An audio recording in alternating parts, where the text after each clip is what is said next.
As the Texas women's basketball team prepares for the Big 12 tournament this weekend and the NCAA tournament, we welcome in the woman who laid the foundation for the program Karen Ashton is now running, Coach Jody Conradt, the former UTU women's basketball coach and the former UTU women's athletics director. Coach Conradt, as Texas prepares for another go with OU, we know they will depend on a spark from Nakia Jones at some point. She's a crowd favorite. We've had a lot of fun watching her. Let's look at the film. Show me what she exemplifies in this clip. Well, I think her enthusiasm is obvious, and the enthusiasm she brings to the group.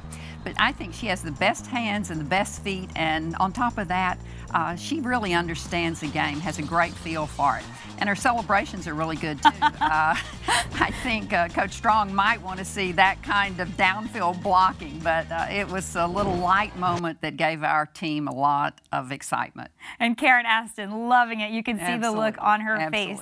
Now, Texas has come to depend on consistent great play from their bigs, but if we think about that first go with Oklahoma, it was guard play that really made the difference. Let's look at Crystal Henderson and how she has been able to drive this motor of the team. Oh, guard play is always important when you get to the NCAAs, and here Crystal gets a steal. It's an extra possession for your team, and then she capitalizes by making the layup. Guard play is always huge when it's one and done time, and we expect our guards to really have a great matchup with Oklahoma, and they're excellent guards. Texas got a win in the first go in overtime with Oklahoma at the Drum, lost on the road. How do these two teams match up? Well, I'd say based on the scores, they're pretty even, and it's going to be a challenge for our team because it's in Oklahoma City. We assume that their fans will turn out en masse, and we have to be prepared like we were playing on the road.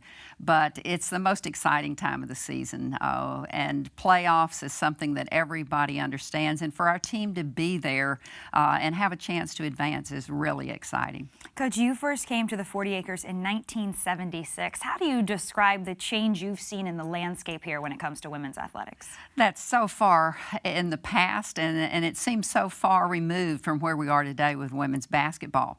I always like to say that everything on the court, the basket height, the size of the court, and the players working hard and being extremely talented hasn't changed. But everything around the court with fans and the band and the enthusiasm and the ability to follow your team on television, all of that has added so much to our sport. Jody Conradt, a pillar of UT women's athletics, thank you so much for being here. Thanks for having me.